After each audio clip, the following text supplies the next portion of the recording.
everyone, welcome back to my channel. This is Anita again.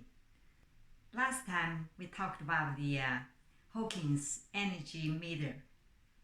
Today I'd like to talk about how your energy level affects your relationship with your kids, with your spouse, with your colleagues.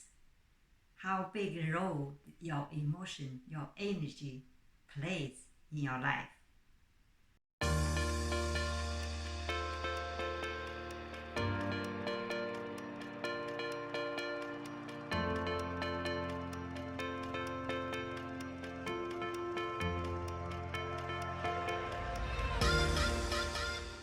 Hello everyone, welcome back to my channel.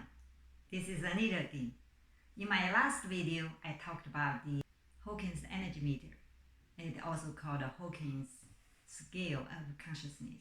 Today, I'd like to talk about the energy in your life, how big a role the energy level play in your life. From last video, we know Hawkins divided human beings' energy level from the minimum 20 points to the maximum 1000 points. So at the 20 points, it's the lowest human being's energy level. If you go to 0, people will be dead. So 20 points is almost dead. We use the word to express that emotion of the human being that called shame. And as the higher points, 30 points, that called beauty. And so if we put people in this kind of mood, emotion, their energy level will be very low, and then they will play a big toll to their physical and mental health in a long period of time. Does this turn your mind upside down? Usually we think, people only by feeling shame and guilt, and then they can really look into themselves and learn the lesson, and then to make change and grow. But you know what? It may work for some adults, but for most people it didn't work. It didn't work that way, especially for children. If children did something wrong, you just blame them, try to use shame and guilt to motivate them, want to make them to become a good boy, good kid. It didn't work. That only pushed them to the worse situation.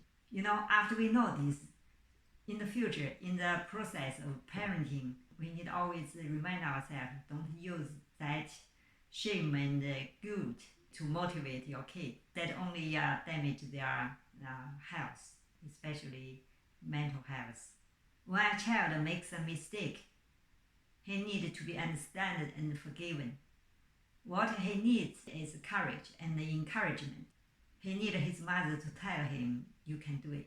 In the Western world, most parents, they did well. They use this way to encourage their kids to be a better person. But in the Eastern world, and that's another way around. They usually try to blame them, try to put them in a shamed situation. That way, you not only cannot only solve the problem, you only make the things worse, which is not what you intended to do in the beginning. Let's say, especially in this world, when people failed, most people just try to be away with them.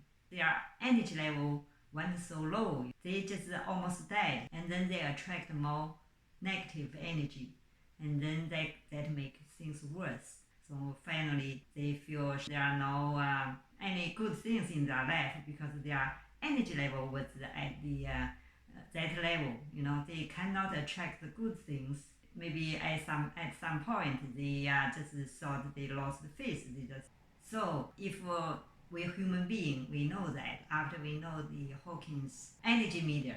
So we should always encourage other people, motivate them to help them if they are in a low point. We talk about the kids. Parents should encourage them, not blame them, put them in the situation of the shame and guilt. Same thing in a family relationship, also in the workplace. In a family, no matter what kind of relationship, parents with kids, or spouse, with their family or siblings, uh, relatives. After they know this Hawkins energy meter, they should always remind themselves people need encouragement, people need the positive energy. They are already low, they don't need any negative energy to blame them. So we should always try to help others, try to give them a hand, try to motivate them to stand up again, to achieve another life goal when they are failed. Also, same thing at the workplace. Some people, they try to put people in a shame position, even they did nothing wrong. They just try to use that to against the person. That's not right.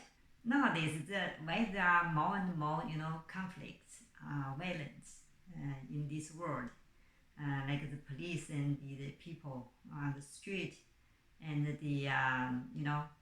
different race people. Why there are so many conflicts and hatred? Sometimes it's just only a little things. People's emotions just goes down, right? Sometimes I think the news probably they shouldn't, report so many things, the sad things, bad news, because of different podcasts, different news stations. They all talk about these bad things, bad news, and then they attract more bad things, bad news, and bad people, right? That's my opinion. When human beings energy score around 150, that made people angry. At that level, people easily to got offended, and then they may do something stupid, or they may regret in the later. Sometimes just a little thing, right? If other people around them can just give them a hand or can understand them, maybe things won't happen, may it go that worse. If many people have positive energy, their energy level is positive, about 175 at least. If 540, that's even better. So if people, most people, their energy level are at 540, they are joyful, peaceful. They will try to comfort the angry people and then try to help and give them a smile, try to give them a hand, make things turn to the better way. Then the bad things won't happen. Nowadays, more and more people, they are fall to that, level 150, anger dimension. They try to against each other. It seems many people have hatred in their heart. I don't know why.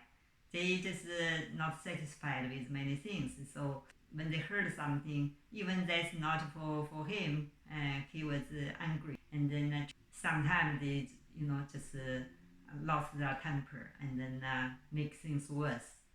I hope everyone can know this Hopkins energy meter, and then they can, always remind themselves at least to be at a positive energy level, associated with positive people, and then make this world a better world.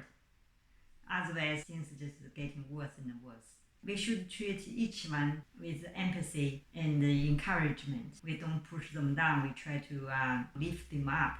Thank you for watching. See you in my next video.